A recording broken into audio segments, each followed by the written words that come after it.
What's going on, guys? Welcome back to my channel. This is Leo's Nerd Talk, and today we're going to be talking about All Hallows Eve. So let's get into that.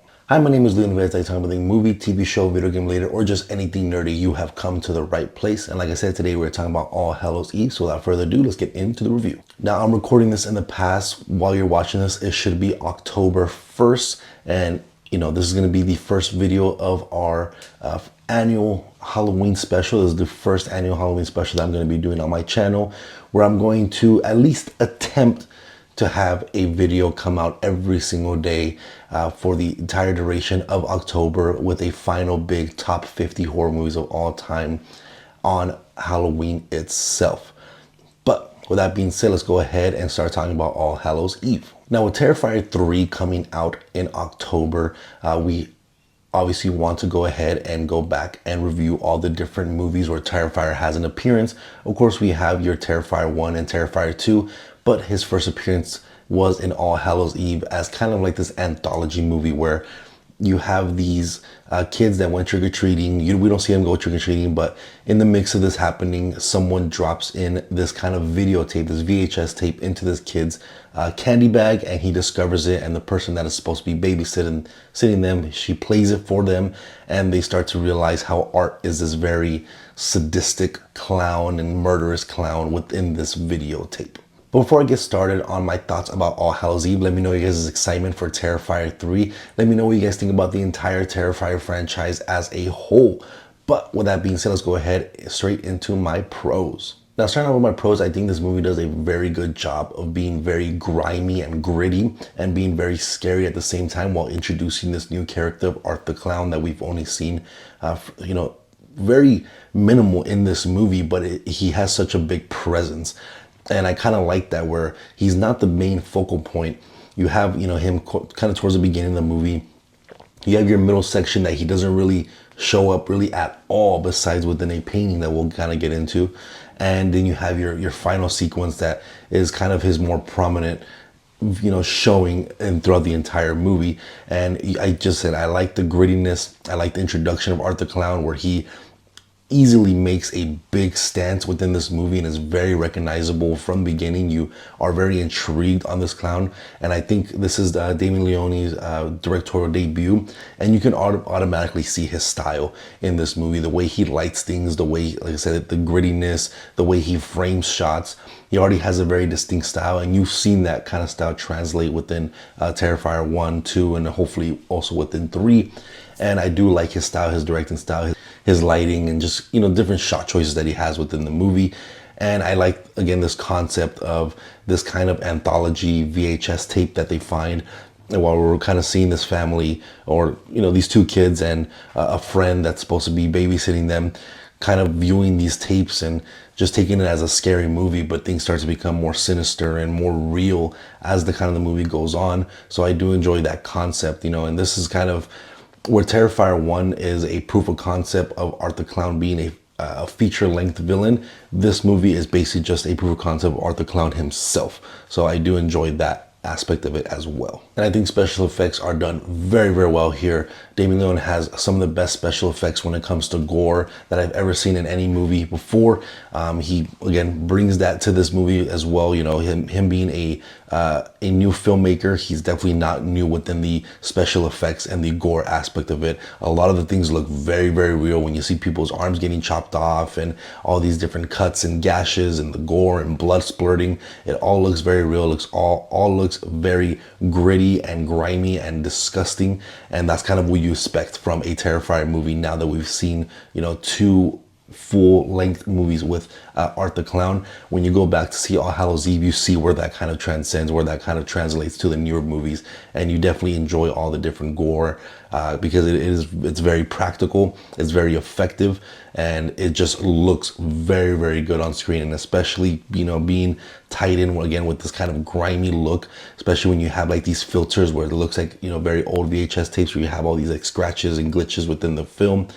It makes it look even more realistic, and it makes it even more effective throughout the entire film. So I really enjoy the special effects, and where Damien Leone kind of takes that, he takes it to a whole new level that we typically don't tend to see that often within like slasher movies like this. And also, I really enjoy that this movie definitely feeds into that Halloween vibe. This is definitely one of those movies that you can definitely watch during the Halloween spooky season, and you're gonna get a lot of those fall vibes, a lot of those Halloween vibes. So I always enjoy when a horror movie can lean into that. You know, there's a lot of movies, even like the Halloween franchise, where the title is literally said Halloween, but it doesn't feel like you're in Halloween. So I do like that this movie definitely feels like you're in that fall spooky season, that Halloween night.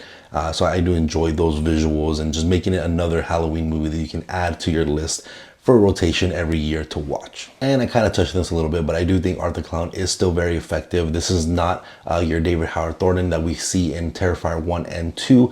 This is a completely different actor, but I do think this actor is still pretty effective as Terrifier, as well as we do see some other kind of creatures and ghouls and demons within this kind of VHS tape that I do think look pretty well. They're not super stand out, but I do think they are still pretty effective of kind of being this very creepy, scary type of film. And there's even this one creature that I think is a very great creature design.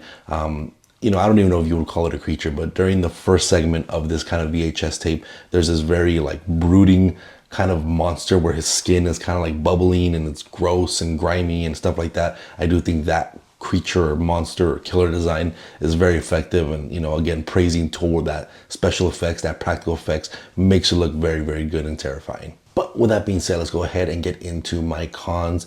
And one of the biggest things is, I think, I'm not sure if Damien Leone has written anything else besides these movies. You know, he always credits himself as special effects writer and director, and I do think the writing is pretty weak here. Dialogue is very choppy, very unrealistic. It just doesn't sound natural. You know, it sounds forced when it comes to the dialogue, and it just comes off a little off, you know. So it's easy to kind of distract yourself from that with everything else that's going on, all the grittiness and murder and special effects. It's hard to kind of try to push that to the back of your brain, but it is dialogue that just doesn't sound realistic, that is not great. And we even see some of that dialogue transcend within the, you know, the next couple of movies. I don't think the writing aspect of Damien Leone's, or at least character dialogue writing, is in his best suit, his strongest suit when it comes to his writing. So I do not think that the dialogue here, it doesn't work. It just makes it very cheap and feels very amateur-like when it comes to acting and directing and things like that. But that's kind of one thing that you can try to look over, but again, dialogue, not the best. And while I do think Terrifier, or I should say Art the Clown, is still pretty effective, I do think the makeup looks a lot weirder. It doesn't look, it just, there's something off about it. You know, we know the Terrifier 1 and 2 look, and I think he looks very effective in those movies, very scary. When you go back to Hallows Eve, there's something about the way the makeup is done. It just looks a lot less effective and scary. There's something that's off about it. It looks a little bit more silly and kind of jokey. So although the character itself is still effective at being a terrifying killer, I do think the actual design and the makeup and even the costume itself just looks a little less effective in terms of production, or the way it looks, or the way the makeup design, you know, is portrayed on this clown. And I do like that this is a whole anthology type of thing where Art the Clown is kind of lingering between all these three different stories that are in this VHS tape. But the middle story, the middle act, I do think is very, very weak. You have like this alien creature that is abducting this like lady that just moved into this new house in like the middle of nowhere, and the alien design, don't really care for. It's not really terrifying. You can just tell that it's like a dude in like a latex suit with this like alien mask that doesn't look scary at all. The movement of this alien looks very weird, where he's like walking around like just doing this. Like, that's not scary. I understand they're trying to make it look alien-like, but it just looks silly. It comes off very silly. So I just think that middle section just didn't fit. Like that whole portion, it felt like it was something that they threw in to make this into a feature length versus a short film. So that whole middle section, it just doesn't work at all. I understand it's an anthology and trying to make different stories, and they all kind of link together, but it just didn't work for me at all. But overall, let me know what you guys think about All Hallows Eve. I still have a pretty good fun time with this movie. It's definitely one of those movies you can throw out during the spooky season and get into that Halloween vibe. But it is definitely a proof of concept type of movie, and we're starting to see Damien Leone take this character to new heights that are some of my favorite movies of all time. and I really hope Terrifier 3 meets my expectation and is just as good as Terrifier 2. But again, let me know what you guys think about All Hallows Eve in the comment section down below. And again, if you guys like time with movie, TV shows, or video game related, make sure to hit that like and subscribe button. I'll see you guys on the next review. Thank you.